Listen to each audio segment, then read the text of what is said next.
Hi, today we're talking about digital text tools and things to work from speech to text and text to speech, and this one's on some tools that we've got for ourselves for text to speech to help support our students that are better audio learners or perhaps behind in reading. So we're going to go ahead and go, and I'm going to use my personal class site for this.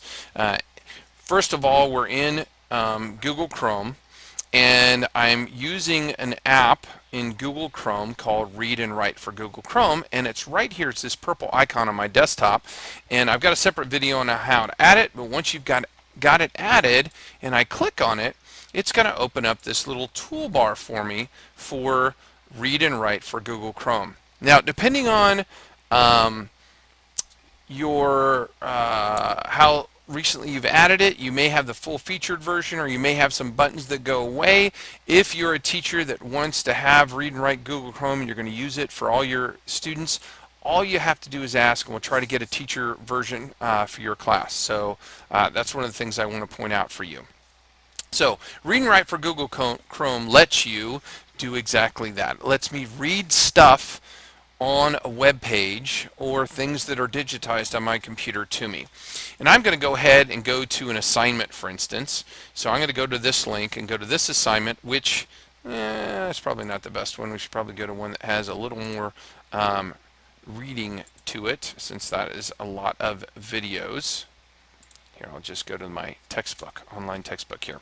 So I've got this text that my student needs to read, and he's got to read through all these sections of the text, and he's behind in reading. So I'm going to make sure that it's open, and you can see it closes when we go to new pages. There it is, open, and I've got some tools, but basically this one plays at the rate and using the voice that I have set up over here. So I'm going to go to options first. This is a slider bar that I can change how fast or how slow my student wants it read to them. And I want to point that out because obviously different students read and comprehend at different rates, and you want to show them how to make this go at the speed that they want it to read at. They have some choices on voices, if they'd rather have a female voice, a male voice, do I like to hear it from Daniel with the UK accent, whatever. But they have those options as well. I'm going to go ahead and just go back to the default. And I wanted to point those out because some students will say it reads too fast for them. It's just an option. I just go to the arrow, go to options, and that's the first thing I see here is the speed that I want them to read at. Now, I can do two things. I can highlight and hit play like this, and it's going to start reading from there.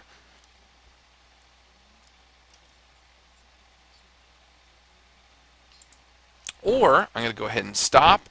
One of the other options I have is to turn on hover speech.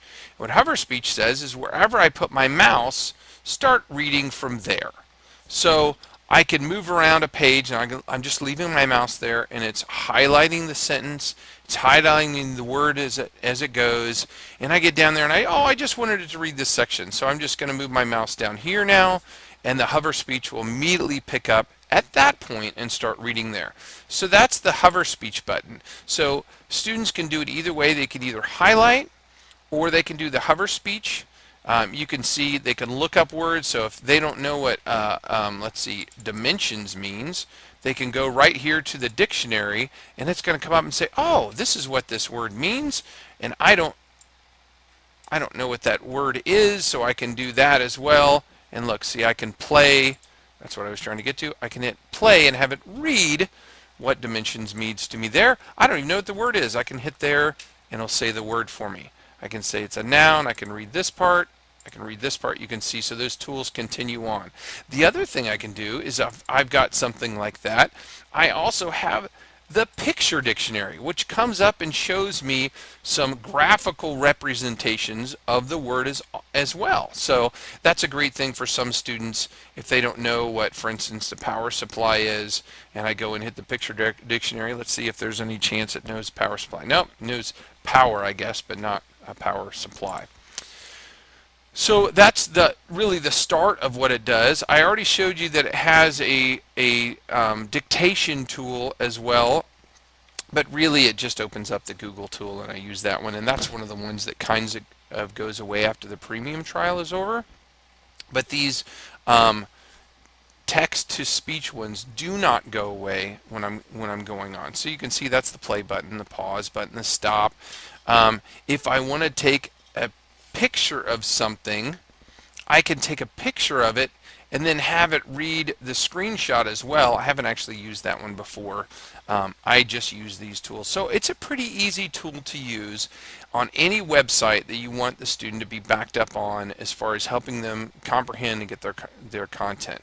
Now, it only works on websites. It doesn't work on things like PDFs that you might email to them or text books that you might have scanned to them.